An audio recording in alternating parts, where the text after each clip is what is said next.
Assalamualaikum warahmatullahi wabarakatuh. Bismillahirrahmanirrahim. Alhamdulillahirrahmanirrahim. Nahmadu wa nasta'inu wa nastaghfiru wa na'udzu billahi min syururi anfusina wa min sayyiati a'malina. Man yahdihillahu fala mudilla lahu wa man yudlil fala hadiya lahu. Asyhadu an la ilaha illallah wahdahu la syarika lahu wa asyhadu anna Muhammadan abduhu wa rasuluh. Allahumma shalli ala sayyidina Muhammad wa ala alihi wa sahbihi ajma'in, amma ba'du. Kami dari kelompok 4, saya Fathiyah Zahra dan teman saya Abida Nur Abdillah akan menjelaskan tentang administrasi pendidik dan tenaga kependidikan. Berikut ini ada beberapa topik yang akan kami bahas. Pertama, pengertian administrasi pendidik dan tenaga kependidikan. Kedua, bentuk-bentuk kegiatan pendidik dan tenaga kependidikan. Ketiga, jenis-jenis dokumen pendidik dan tenaga kependidikan. Keempat, bentuk dan format pendidik dan tenaga kependidikan. Pengertian administrasi pendidik dan tenaga kependidikan. Administrasi adalah suatu kegiatan atau usaha untuk membantu, melayani, mengarahkan, atau mengatur semua kegiatan dalam mencapai suatu tujuan. Tenaga pendidik adalah anggota masyarakat yang bertugas membimbing, mengajar, atau melatih peserta didik pada satuan pendidikan. Tenaga kependidikan adalah anggota masyarakat yang mengabdikan diri dan diangkat untuk menunjang penyelenggaraan pendidikan.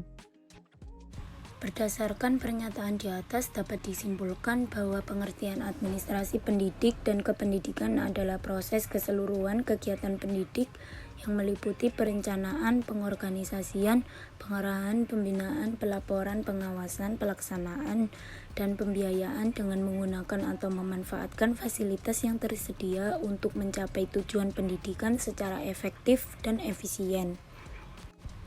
Kemudian bentuk-bentuk kegiatan pendidik dan tenaga kependidikan sebagai berikut. Pertama, pengadaan tenaga kependidikan. Menurut Afriansa, pengadaan tenaga personil merupakan proses kegiatan untuk mengisi formasi yang kosong karena pengembangan lembaga dengan menambah jabatan-jabatan baru dan bisa juga disebabkan adanya personil yang berhenti. 2. Penempatan merupakan tindakan pengaturan atas seseorang untuk menempati suatu jabatan atau posisi. 3. Orientasi merupakan kegiatan untuk memperkenalkan seseorang tenaga kerja baru terhadap situasi dan kondisi pekerjaan atau jabatannya. Adapun bentuk-bentuk kegiatan lain yang juga bisa dilakukan oleh pendidik dan tenaga kependidikan sebagai berikut. Kegiatan tenaga pendidik: A. Pembelajaran, B. Pembimbingan, C. Pelatihan, D. Pengajaran, E. Menjadi fasilitator, tutor, instruktur, dan sebutan yang lain sesuai dengan keahliannya. Kegiatan tenaga kependidikan: A. Pengelolaan pendidik, B. Pengelolaan tenaga kependidikan, C. Pembinaan. Pada poin A dan B merupakan cara yang dilakukan untuk mengelola para personil pendidikan dalam melaksanakan tugas-tugas agar berjalan dengan efektif. Kemudian pada poin C, pembinaan untuk meningkatkan kemampuan setiap tenaga kependidikan. Selanjutnya yaitu jenis-jenis dokumen pendidik dan tenaga kependidikan.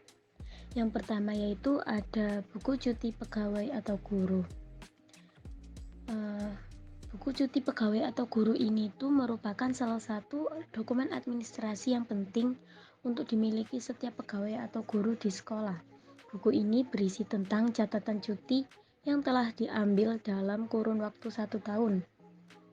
Dan yang kedua yaitu daftar hadir atau tidak pegawai atau guru. Daftar hadir atau tidak pegawai guru ini merupakan dokumen administrasi yang berupa catatan kehadiran pegawai dalam waktu tertentu. Daftar hadir ini dirancang guna memperlancar proses pembayaran tunjangan profesi. Selanjutnya yaitu daftar rangkuman tidak hadir pegawai atau guru. Daftar rangkuman tidak hadir pegawai atau guru ini merupakan dokumen administrasi yang memuat catatan ketidakhadiran pegawai dalam waktu tertentu. Dokumen ini meliputi nama pegawai atau guru, NIP, pangkat, guru kelas, dan keterangan. Yang keempat yaitu data kepegawaian. Data kepegawaian ini merupakan kumpulan data yang memuat informasi tentang pegawai atau guru di suatu instansi, yang meliputi nama pegawai atau guru, jenis kelamin, tempat tanggal lahir, jabatan, pendidikan terakhir, masuk pada tahun berapa, mengajar mapel apa, dan juga jumlah jam kerja. Selanjutnya yaitu ada skala penilaian prestasi dan kemampuan guru.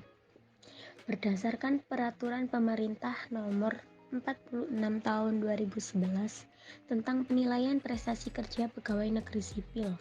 Penilaian prestasi kerja ini diartikan sebagai proses evaluasi sistematis yang dilakukan oleh pegawai untuk mengevaluasi tujuan pekerjaan dan perilaku kerja pegawai. Penilaian ini juga dilakukan dalam kurun waktu tertentu. Selanjutnya yaitu buku induk pegawai. Buku induk pegawai merupakan dokumen administrasi yang berisi tentang data diri pegawai dan riwayat pekerjaan di suatu instansi. Selanjutnya yaitu surat tugas. Surat tugas adalah surat resmi yang dikeluarkan oleh yang berkuasa pada suatu instansi tertentu yang berisi penugasan seorang pegawai untuk melakukan pekerjaan. Dan yang terakhir yaitu uraian tugas pegawai.